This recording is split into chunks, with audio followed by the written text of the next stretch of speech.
priatelia, opäť sa stretávame pri ďalšej zaujímavej montáži a to je elektrický krb, čo je veľmi pekný doplnok v interiéri a ukážeme si, ako to vyzerá, kde to ideme montovať. Presne na túto stenu, kde je táto zásuvka, sa bude nachádzať tento úžasný výrobok. Aspoň dúfam, že v konečnom výsledku to bude veľmi zaujímavé. Môžeme si ukázať priamo ten krb, o ktorý ide. Jedná sa o takúto napodobneninu krbu. Tuto je čelné sklo. Pozadí je nejaká plocha, na ktorej sa bude zobrazovať oheň, nejaké dekoračné kamene, ktoré sa sem aplikujú. Samozrejme, není to len čisto dekorácia, jedná sa skutočne o prvok, ktorý dokáže aj vykúriť miestnosť a dokonca je to posilnené nejakými takými dizajnovými efektmi, ako je ledkové pásy, ktoré vidíte tu po stranách. Ovládanie celého tohoto zariadenia je diaľkovým ovládačom, takže ideme sa pustiť do montáže. Niekde v týchto miestach sa to bude nachádzať a za chvíľku sa.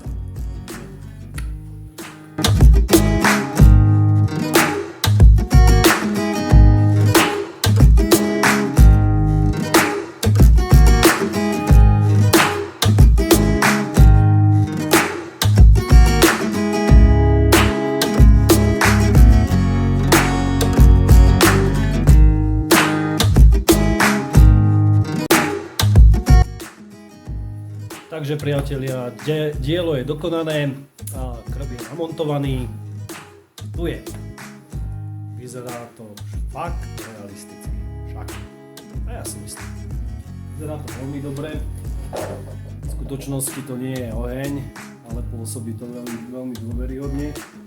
Čo ma akurát tak celkom prekvapilo, že ako dekoráciu tu dali kamene, čo mi nepripadá ako celkom hodné v súvislosti s krbom. Skôr by som čakal, že v krbe by malo byť drevo. Ale vodíš, hej, beriem to ako bezpečnostný prvok, že keby sme tam dali drevo a keďže je to ohrievacie teleso skutočne, ktoré vyhrieva, tak možno, že by to drevo tam bolo problém. Takže krb je založený, osadíme ešte toto sklo, pozrieme sa, ako to bude vyzerať. Založení a vyskúšame si nejaké funkcie.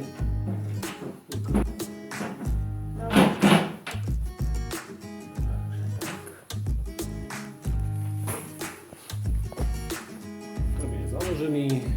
K tomuto krbu sa dodáva diaľkový ovládač, s ktorým jednoducho dokážeme ovládať tento krb, ako je zapnutie, vypnutie.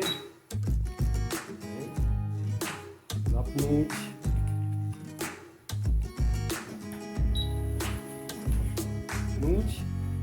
Potom je tu na ovládači výkon 1000 a 2000 W, čo je vlastne v hornej časti tohto pseudokrbu. Vyhrievacia mriežka, samozrejme celý krb môžete ovládať aj manuálne. Manuálne ovládanie je identické s diaľkovým ovládačom. A tu je prieduch v podstate na vývod teplého vzduchu, ktorý zapíname diaľkovým ovládačom v prípade, čiže výkon 1000 W.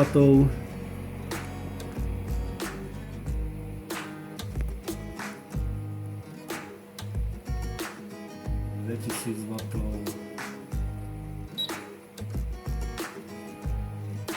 Kontrolka cíti teplý vzduch. Samotný krb bude aj vyhrievať. Na vrch krbu nie je dovolené klásť čokoľvek, hlavne horlavé veci.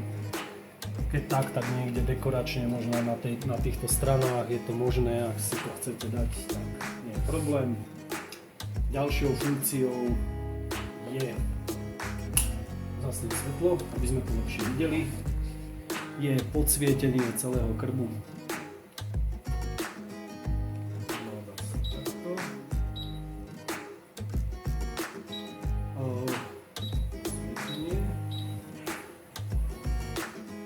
Do modrá, do zelená, ešte raz.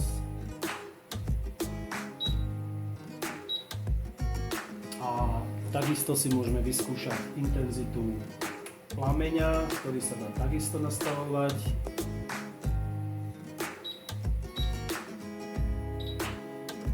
Slabší, to zase silnejší. Poprosím svetlo.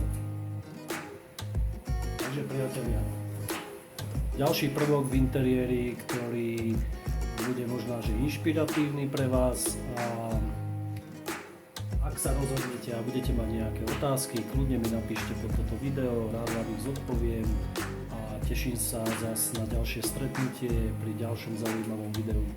Čaute, čaute.